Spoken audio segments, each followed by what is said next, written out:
Hello, everyone, and welcome back to Easy English StoryLab. In today's video, you will practice English with a story made for B1 and B2 learners. Please listen carefully, pause the video, and repeat after me. Try to copy the pronunciation, rhythm, and feeling. This is the shadowing technique. Now, let's begin the story. My name is Clara. I am 26 years old, and I recently moved to a big city. The city is beautiful, modern, and full of people. Tall buildings shine at night, streets are always busy, cafes are full. Music comes from open doors. Everything looks exciting. But inside, I feel something different. I feel lonely. I moved here 3 months ago for a new job. I thought this city would change my life. I imagined meeting new friends, going to events, and exploring new places. I imagined laughing in cafes and walking with someone beside me. Reality was not the same. Every morning, I wake up in my small apartment. The room is clean, but quiet. Too quiet. I make coffee and sit by the window. I watch people on the street below. They walk fast, talking on phones or laughing with friends. I drink my coffee alone. At work, things are polite but distant. My coworkers are kind, but everyone seems busy. They already have their own groups, their own inside jokes, their own lunch partners. I try to join conversations sometimes. I smile, I listen, but the words come slowly to me. English is not my first language, and when I speak, I feel like I am walking through mud. My sentences are shorter, my thoughts stay inside, so I stay quiet. One Friday evening, the company organized a small event, a welcome party for new employees. My manager said, "You should come, Clara. It will be fun." I didn't want to go. I already knew how it would feel. But I also knew staying home would feel worse. So I went. The event was on the top floor of a building. When I arrived, music was playing. Lights were soft and colorful. People stood in groups, holding drinks and talking loudly. I stood near the door for a moment. I looked at the crowd. Everyone seemed confident. Everyone seemed comfortable. I felt invisible. I walked to a table and took a glass of juice. I looked around, trying to find a familiar face. I saw 2 coworkers from my team. They were talking and laughing. I walked toward them slowly. "Hi," I said. They smiled. "Hey, Clara." We talked for a minute about work. Then someone else joined them. Then another person. The circle became bigger. The conversation became faster. I tried to follow. They talked about a TV show, then about a trip from the office, then about a joke from the office. I didn't understand everything. I smiled when they laughed, even when I didn't know why. After a few minutes, I stopped trying to speak. I just stood there. People were all around me, voices, music, laughter, but I felt alone in the middle of the crowd. I went to the balcony to get some air. The city lights were beautiful from up there. Cars looked like small, moving stars. The night was warm. I leaned on the railing and took a deep breath. Why does it feel like this? I thought.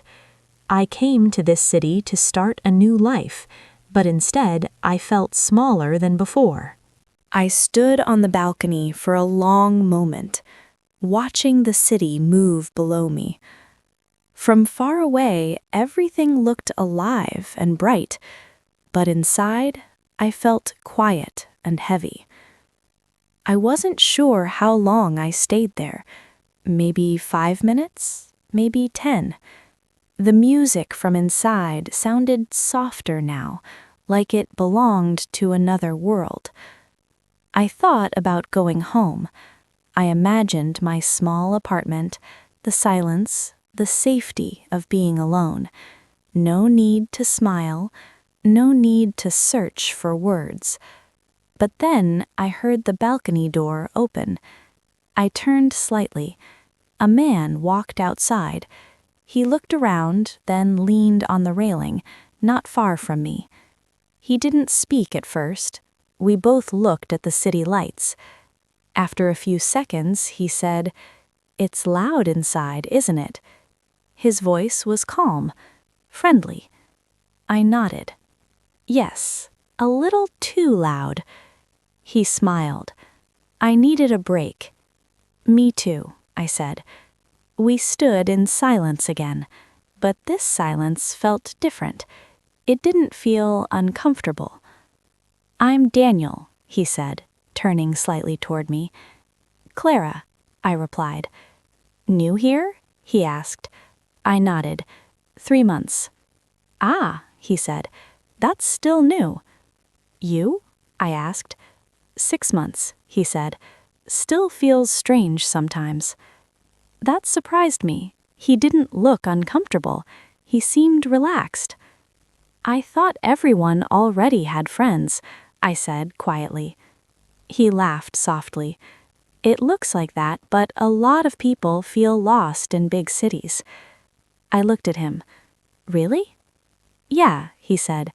"You just don't see it. Everyone hides it." Something in my chest felt lighter. We started talking, slowly, about small things, work, the city, food.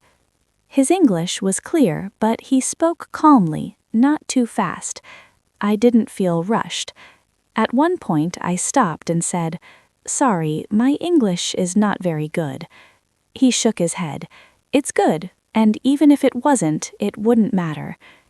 I smiled a little. We talked for maybe 15 minutes. I didn't notice the time.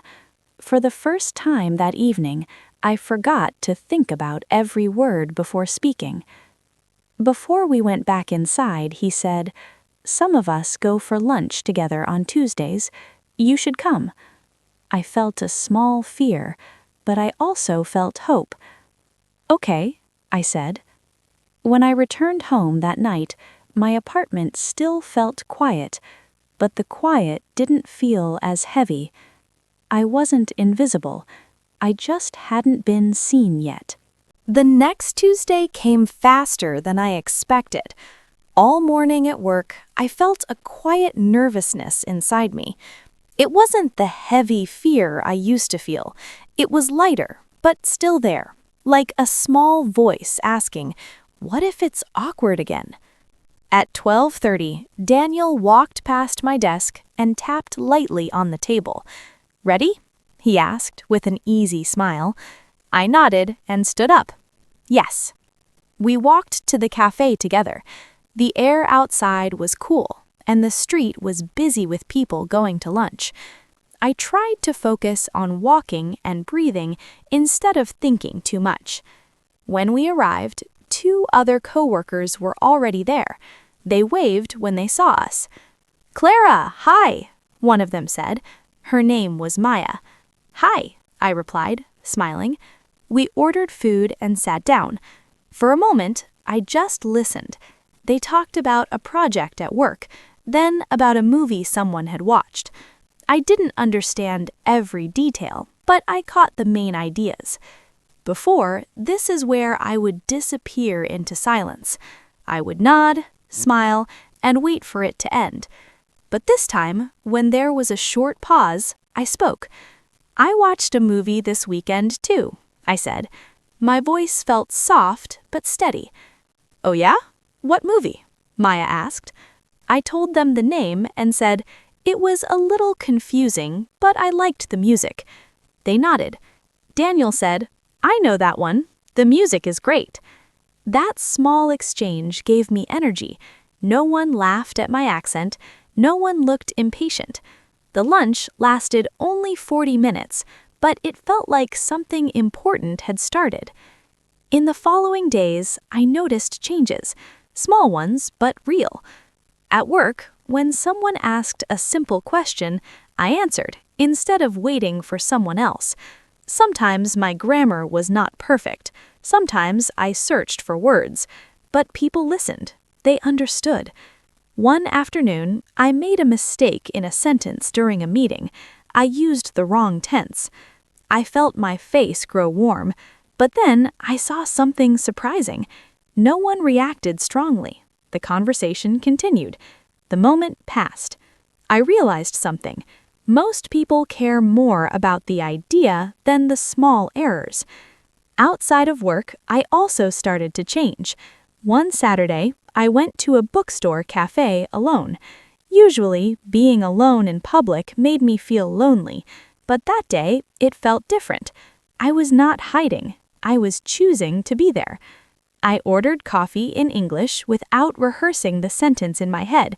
It came out naturally. I sat by the window with my drink and watched people pass. Couples, friends, families. I was still alone at the table, but I didn't feel invisible anymore. I felt like I belonged in the city, even if my place was still small.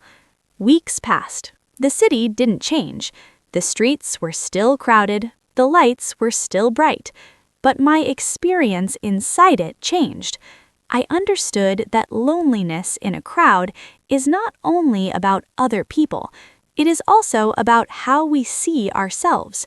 When I thought I was not good enough, I built walls around me. No one could come close. But when I allowed myself to speak, even imperfectly, those walls became smaller. One evening, our team had another small event after work. This time, when I entered the room, I didn't stop at the door. I walked directly to a group and said, "Hi, what are you talking about?" Someone moved to make space for me. Someone handed me a drink. Someone asked me a question. I answered. Later that night, I stood again by a window, looking at the city lights. I remembered my first weeks here, the silence, the fear, the feeling of being invisible. Now, the city still felt big, but I no longer felt small inside it. Now it's your turn. If you have ever felt lonely in a crowd, remember Clara's story. Sometimes the world doesn't need to change. Sometimes we change first.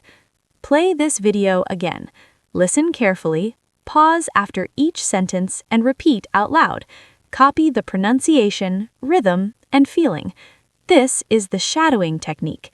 It helps your brain and mouth work together. It builds fluency step by step. You don't need perfect English to connect with people. You only need the courage to try. Thank you for learning with Easy English StoryLab. See you in the next story.